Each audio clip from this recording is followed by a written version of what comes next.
पिछले वीडियो में आप लोगों ने इंसुलिन रेजिस्टेंस के विषय में जानकारी हासिल की और ये बताया गया था कि इंसुलिन रेजिस्टेंस कैसे कैलकुलेट किया जाता है।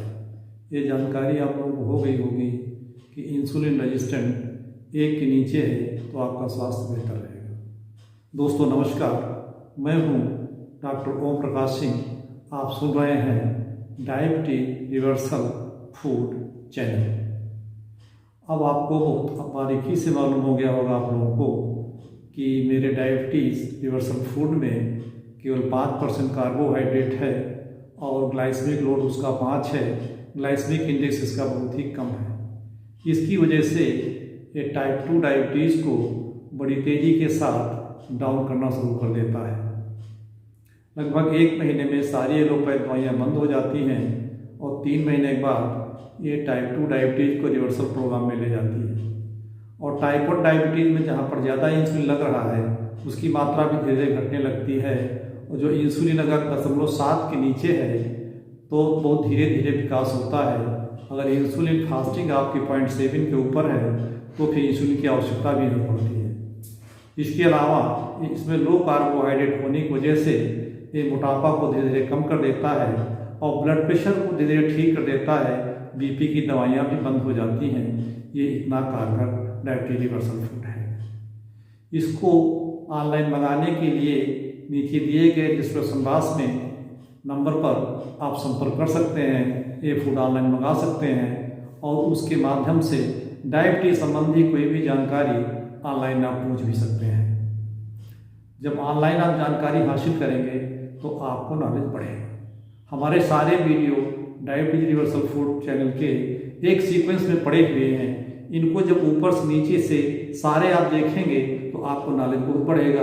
जब नॉलेज बढ़ेगा तो परहेज भी करेंगे और नॉलेज और परहेज को जोड़ दिया जाए तो डायबिटीज रिवर्सल को आप स्वयं ही 50% डायबिटीज को रिवर्स करने की क्षमता आपको आ सकती है। इसमें कोई बड़ी बात नहीं है। मेरा मूल उद्देश्य है देश से डायबिटीज को भगाने का। ये उसी तरीके से भगाया जा सकता है जिस तरीके से पोलियो और स्मॉल पॉक्स को भगाया गया है। इसमें मदद की ज़रूरत है। जितना आप लोग इसका प्रचार और प्रसार करेंगे उतना एक तेज़ी के साथ डायबिटीज़ को हटाया जा सकता है। और टाइप 2 डायबिटीज़ को तो 100% हटाया जा सकता है। इसमें तो कोई ख़ास बात नहीं रह गई है। और टाइप 1 में थोड़ा ज़्यादा मेहनत करनी पड़ेगी लेकिन इंसुलिन की मात्रा उसमें कम हो जाएगी। इसलिए मेरे वीडियो को लाइक करें, शेयर करें और सब्सक्राइब करें और बेल आइकन में जा करके उसकी बटन को जरूर दबाएं जिससे प्रचार प्रसार होता रहे। दोस्तों उन लोगों को जरूर शेयर करें जो डायबिटीज से ग्रसित लोग हैं। अब हम अगले में ये बताना चाहेंगे कि डायबिटीज में कुछ लोग दुबले हो जाते हैं और कुछ मोटे हो जाते हैं। तो आपको ये बताना चाहूँगा कि किस डायबिटीज में लोग दुबले हो जाते हैं और किस डायबिटीज में लोग मोटे हो जाते हैं। इसके लिए आपको पूर्व इतिहास में जाना पड़ेगा। थोड़ा सा संक्षिप्त इतिहास का हम वर्णन करने जा रहे हैं। बहुत पहले पाषाण युग था। पाषाण युग के बाद फिर धातु युग आया। उसमें लोग हंटिंग करते थे, शिकार करते थे और एनिमल का मांस खाते थे और उसके अलावा फल फूल खाते थे। उसमें कार्बोहाइड्रेट नहीं था, केवल फैट और प्रोटीन थी। उस जमाने में शुगर होता ही नहीं था। उस जमाने में लोगों को अपनी सुरक्षा केवल करनी पड़ती थी मांसाहारी प्राणियों से और इसके अलावा हेल्थ उनकी अपने आप ठीक रहती थी क्योंकि फैट और प्रोटीन का सेवन करते थे और कार्बोहाइड्रेट की मात्रा बहुत ही कम होती थी। इसके अलावा समय बढ़ता गया फिर लोगों ने नदी के किनारे खेती करना सीख लिया। जब नदी के किनारे खेती होने लगी तो कार्बोहाइड्रेट का प्रोडक्शन बढ़ गया। लेकिन उस समय मोटे अनाज की खेती होती थी। जब मोटे अनाज की खेती होती थी उसमें फाइबर ज़्यादा होता था।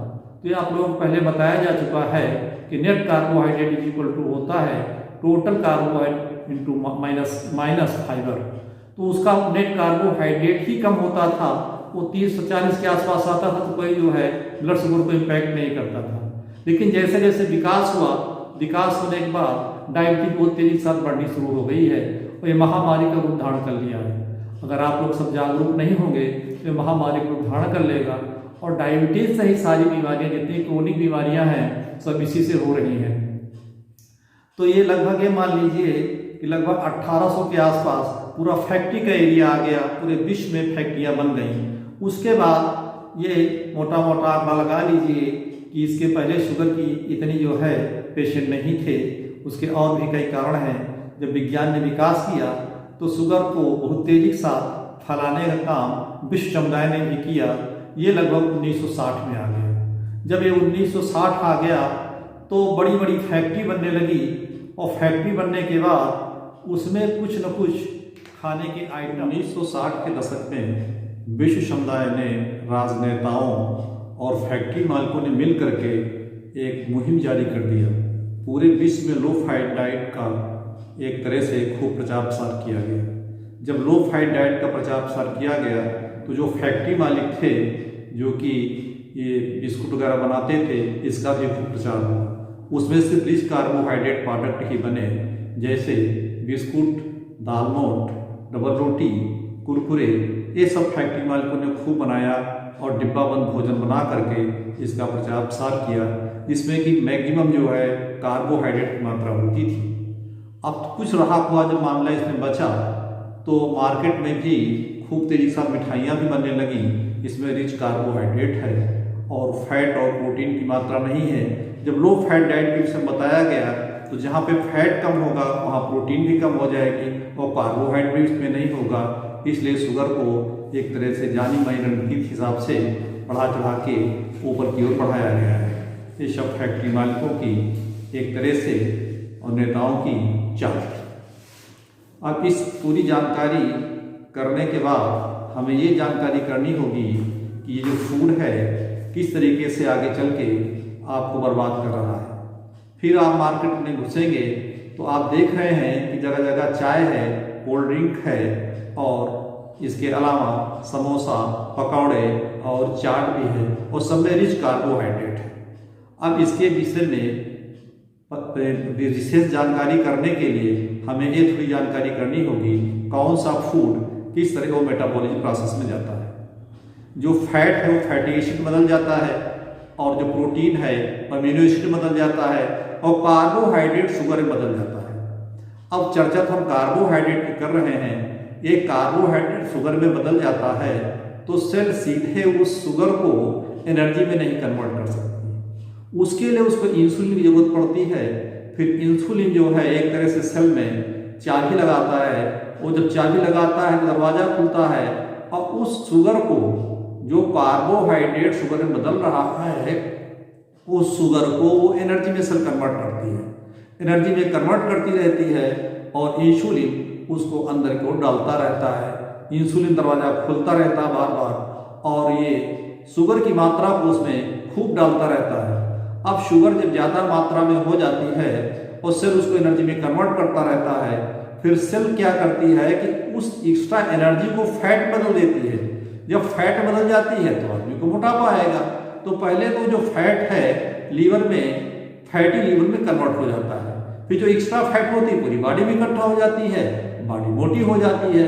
तो जाहिर सी बात है कि जो मोटापा होता है कि किस तरह से ये मोटापा बढ़ रहा है, एक कार्बोहाइड्रेट की अधिकता से बढ़ रहा है। इसी को टाइप 2 डायबिटीज कहते हैं। एक जो है डायबिटीज ऐसी होती है जिसमें कि आदमी दुबला हो जाता है, मोटा नहीं होता है। वो टाइप 1 है, उसमें इंसुलिन नहीं बनता बॉडी के अंदर। तो जब इंसुलिन नहीं बनेगा तो सेल भी जो है किसी भी तरह से एनर्जी को कन्वर्ट नहीं कर पाती है। तो जब कन्वर्ट नहीं कर पाएगी तो फैट का डिपोजिशन नहीं होगा, आदमी दुबला हो जाएगा। ये इसकी प्रोसेस है। आप लोगों ने इसको डिटेल जानकारी की होगी कि टाइप 2 डायबिटीज में आदमी मोटा होता है और टाइप 1 में आदमी पतला हो जाता है। तो ये जानकारी हो गई कि किस डायबिटीज में आदमी मोटा होता है और किस डायबिटीज में पतला होता है। दोस्तों सुनने के लिए धन्यवाद। नमस्कार। हम फिर अगले वीडियो में आपसे फिर मिलेंगे।